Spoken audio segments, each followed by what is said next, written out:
अरे पगली, मायका भाभी से नहीं होता।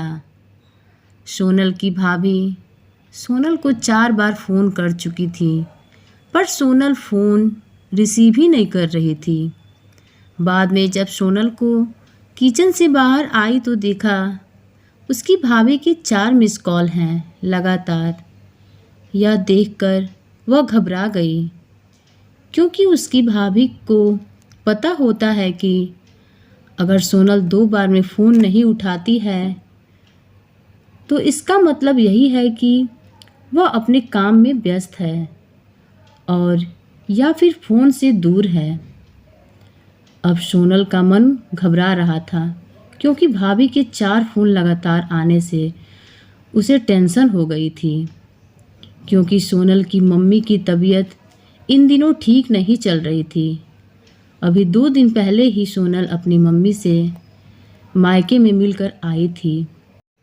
फिर भी सोनल ने हिम्मत करते हुए अपनी भाभी को फ़ोन लगाया, और फ़ोन जैसे ही भाभी ने उठाया तो सोनल को रोते हुए कहा, दीदी, मम्मी जी हमें छोड़कर चली गई हैं।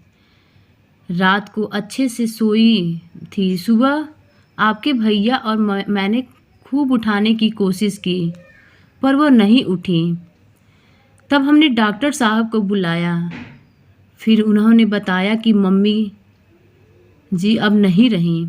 दीदी, आप जल्दी से घर आ जाओ।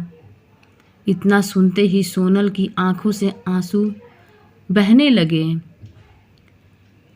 पापा तो पहले ही उसे छोड़कर जा चुके थे, और अब उसकी मम्मी भी नहीं रही। सोनल तो बिल्कुल बेहाल हो चुकी थी। अब सोनल ने रोते रोते यह बात सक्षम उसके पति को बताई, तो सक्षम ने उसे संभाला और उसे जल्दी से कार में बिठाकर मायके ले गया।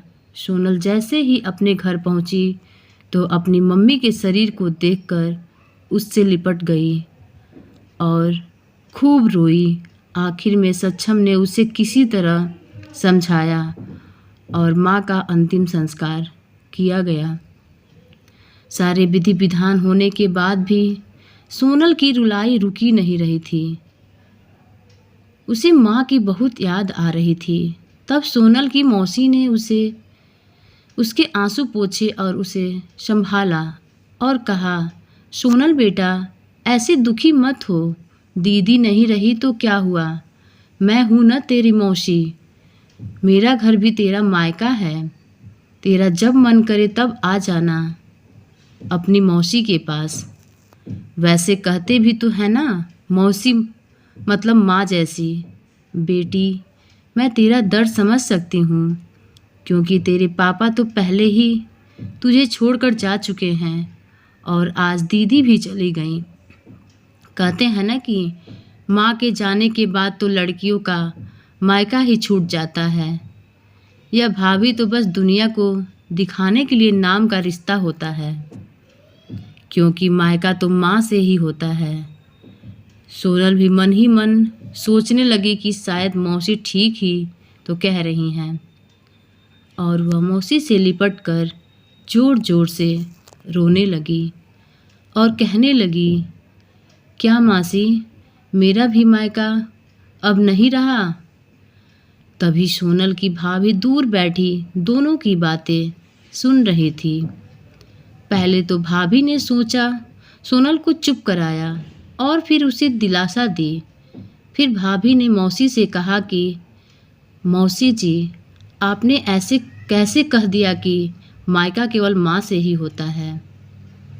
मैं तो मानती हूँ कि माँ का स्थान कोई नहीं ले सकता, लेकिन अभी दीदी के भैया भाभी जिंदा हैं, और जब तक हम हैं दीदी का मायका हमेशा बना रहेगा। मैं पूरी कोशिश करूँगी दीदी को मम्मी जी की तरह और सम्मान देने की, और दीदी जब चाहें तब यहाँ आ सकती हैं। यह घर कल भी उनका था, आज भी है और कल भी रहेगा। मौसी जी, मैं भी एक बेटी हूँ और मेरा भी मायका है, और मैं अच्छे से जानती हूँ कि हम बेटियों के लिए मायका कितना महत्वपूर्ण होता है। मौसी जी, आप दीदी को अपने घर ज़रूर बुलाइए, पर उन्हें अपने भैया भाभी के प्यार से दूर मत करिए।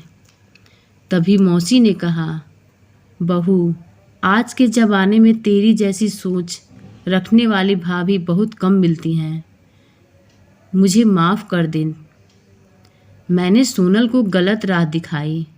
तभी सोनल अपनी भाभी के गले लग गई और बोली, भाभी, आज आपने मुझे विश्वास दिला दिया कि भाभी भी माँ के समान होती है, और मैं संतुष्ट हूँ कि जब तक आप और भैया हो, मेरा मायका सदा बना रहेगा। और किसी ने कहा है कि भाभी माँ के समान होती है। आज आपने मुझे इस बात का विश्वास भी दिला दिया है। तो दोस्तों, ये स्टोरी आपको कैसी लगी? अगर मेरी स्टोरी अच्छी लगी हो तो प्लीज़ मेरे चैनल को सब्सक्राइब करें, शेयर करें और लाइक करें और कमेंट करें। Thank you.